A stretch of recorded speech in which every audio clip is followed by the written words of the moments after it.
Tailwind CSS use a consistent methodology about units, and we already used some of these previously, like in gap2 and paddings.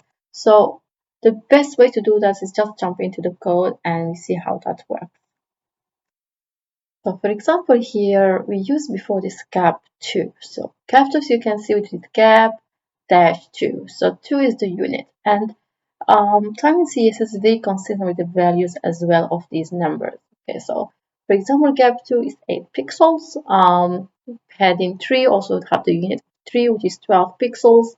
And we try to play around, for example, let's say with the side, which is this side, and let's say I want some paddings around this, for example. If I go class name, if I do p-1, and then we do margin-1 as well, you will see that if I hover here, the padding 1 is 4 pixels, margin 1 is also 4 pixels. So basically it's always the same value, either for margin, either for gap, either for padding. It's very consistent, so it will not be like misleading or you'll be confused when you want to use the numbers, how it will be for margin and how much will be for padding. Okay, let's say for example for this aside, let's remove this margin. I just wanted to prove that the units are consistent. So let's say for example I say padding is 3, for example, and I click save. So what we'll do, it will add padding on the top, right, left, and bottom. Okay, let's say for example on the right and the left is too much, but I want on the bottom, the top to be I don't know, let's say on top I want to have more, but on right to left I just want to have one. I can do like padding top, and I do this and I say okay, 5 for top, and you can see that one. So 5, it will be 20 pixels on top, but everything else will be just 4 pixels. I'm going to inspect that. This is the aside, and if I go down here, so you'll see here on top is 20 pixels, but everything else is 4 pixels. So you have that possibility to do this using just classes like we do usually in CSS as well, right? Same thing have also these units. They also support, for example, the cardinal units, which is, for example, P left, right? It can be 2, P right, can be 4, P top can be 2, P bottom can be 10, and so on. So you can do these things as well. And the other one also we have is, for example, PX means the right and left. You want to have them same. Let's say I want 2 pixels on right on top, right and left, but on top and bottom I want to have 10, for example, right? So I can do that as well. And if you see here again, you have 8 pixels on the right and left, but you have 40 pixels on the top and the bottom. Okay, and same thing, you have also these units. You can use them also for height and width as well. So if I do h for height, and you see here, if I do 1, like you said down here, it's also 4 pixels. Okay, so if I do 1 is 4 pixels, if I do 2, it will be 8 pixels, 3 is 5 pixels, and so on. One thing you'll notice is every unit, every number. So if, for example, it is 1, right? Let's hover on 1. It is 0.25 RAM, which is 1/4 of unit.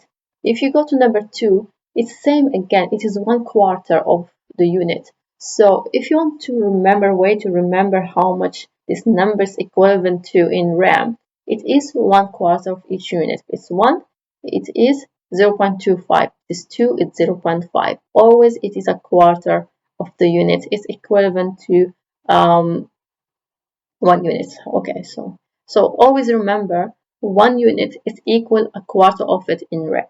So that is the method, and that's how you can calculate it if you want sometimes just to remember how much it is. Now, let's apply our learning. So we get into this. So for example, let's fix our aside, which have our heading and search bar. So if you can see, it's a bit small. So I want to give it a min. So you can have something called min with height and width. So if I do min, then width, you can see it's either giving me 0 or full or minimum or max or fit.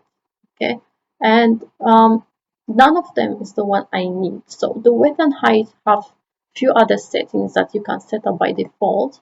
So if you go to the documentation, you can see here that the min width especially only have 0 and full, right? Either 0 or 100%. And none of those I need. So I need to create a special one for me. However, using width alone, then you have a units, other units with them, the standard units, right? So let's customize this. And the way you do it, you have to go to your config file and just add this code there under theme. So I'll just paste this one, remove these pluses here and add a comma right there. So the way it works, like 1/4 have 25%, 1/2 have 50%, and 3/4 75. And these ones you can modify them, okay? It's not something that you stick to. I can do here, for example, I don't know, 900 or 1900 and give a value here, right? But for me, for now, this one suits me well. For me now, this one works for me. So I'll just stick to this for now. And then when I come back here, if I start typing, you will see that my intelligence will pick up my new values. If you remember before, they were not there. Okay, so I do minimum width is 1/4, and I go back to my app and I'll just click save. Oh, not save the browser, but save my app. And you can see it become big. Okay. Now, let's say, for example, in our items, the images are taking big space. Let's say I want, for example, the images to have less height. Okay, so I can do class name and you can do H. And H you have, other than units, you have, for example, H full, you have full height, you have screen, which take the full screen, screen, which take full screen width, many other values. So for now, let's do H, and let's say, for example, let's try 40. Save that, and you can see it become very tiny. Okay, now as it becomes small, it looks like a bit strange. It's just left-sided and we have big text now. Now we want to centralize it and we can do M. And if you remember, you have cardinal usage as well of the unit. So I want MX, means right and left, to be auto. And that centralize it for me. Okay, so that starts shaping up for us now. Now we need to do more work on the other contents, but as we progress, we'll just be working on that while we are learning more about other functionalities in Tailwind CSS. So just stay tuned with us, and I'll push this into a feature branch which is called Part 8 unit if you need any references or look at the code.